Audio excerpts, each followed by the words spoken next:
So absolutely fantastic. Just waiting for it to appear on LinkedIn that we are now live. Let's just click in and make sure we are. Woohoo! It's going to be good. I'm looking forward to this. So, good morning. Welcome to this Monday's very short webinar. Basically, what I'm going to be talking about today are three things to think about when you're looking at your weekly routines and how you can get better at working with them.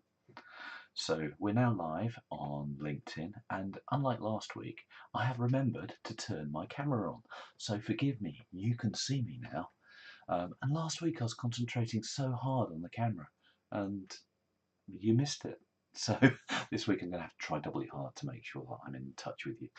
So we're going to be working for 7 minutes. That's the idea. It's a 7-minute intensive to share something with you.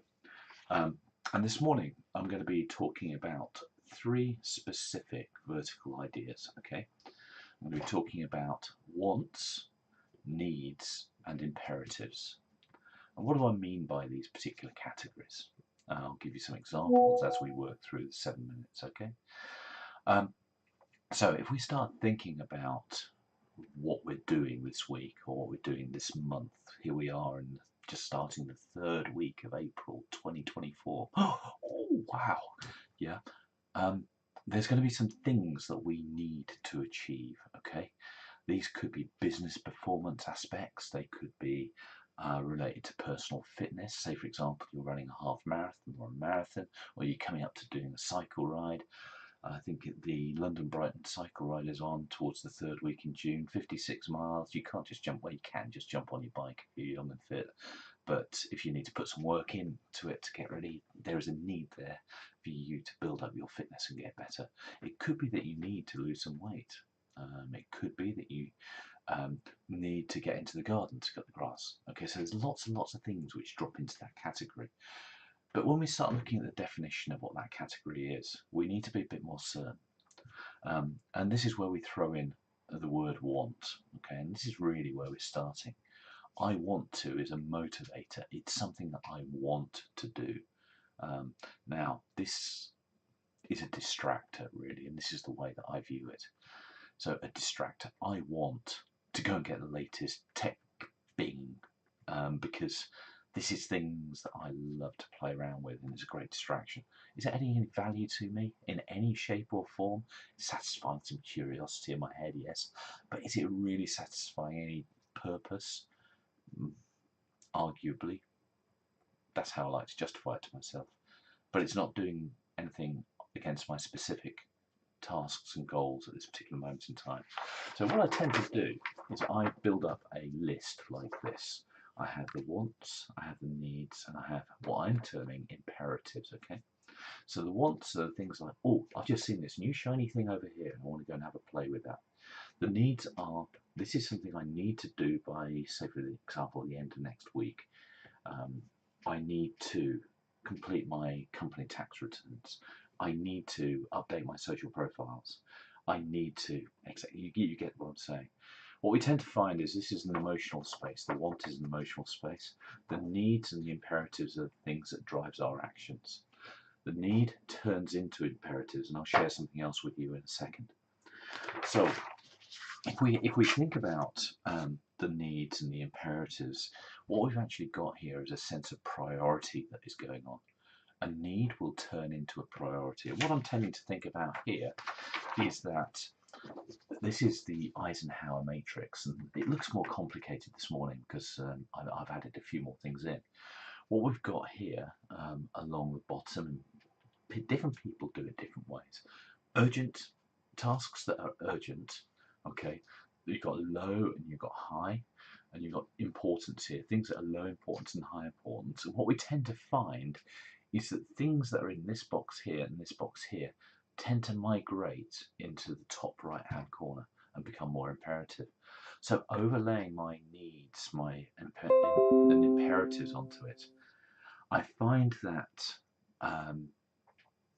these two needs will become an imperative over a period of time if I've got that right. So it's really important for me to understand what is it that I'm actually trying to do this week. So As an example of something that just happened this weekend, I went to visit my mum. Fantastic, it's great. Now, if I think about the need here, the imperative, the need and the imperative is that I had 100-mile journey to go. It's an imperative. If I didn't do that 100 miles, then I wouldn't get to see her. Now, this is where some of the wants start to move us into understanding what the options are. For me, it's really important to keep fit and to build up my strength, etc. So I decided I wanted to have some cycling in this.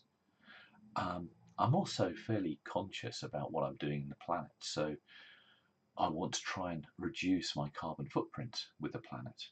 And if I can do that, then it helps me to become better. So I can find that my wants are starting to dip into my needs and my imperative. Okay, so my wants are becoming need. That's about the keeping fit stuff. I want the environment to benefit better from the actions that I have, and therefore what I want turns into a need. I could jump in a car and use a lot of carbon, as somebody saw from a recent LinkedIn post, or I could jump on my bike and etc. I can get down and I'll be feeling really fit when I get down there. However, a 100-mile cycle ride, I probably wouldn't be up to much when I got down there. So I decided to do a combination of the two. And this is where the beauty of the human brain is there, because it presents options to us. So I caught the train part way down. In fact, it could have been a lot quicker, but that's another story. So I caught a train part way down and then jumped on my bike, which I had panniers on, and then cycled about 30 miles from that train station to my mum's. Absolutely fantastic, brilliant. I arrived there, Mum looked at me and thought, "You're mad. Why have you done this?" But then I feel really good. And on the way back, I came back by train again and I did 40 miles. So you can start seeing that what I wanted to do linked into maybe what I wanted to achieve. The need for me was to stay fit. So when I start looking at these weekly activities that I'm doing, the want, the need, and the imperative stuff turns into, in essence, it helps them to prioritise where things drop in.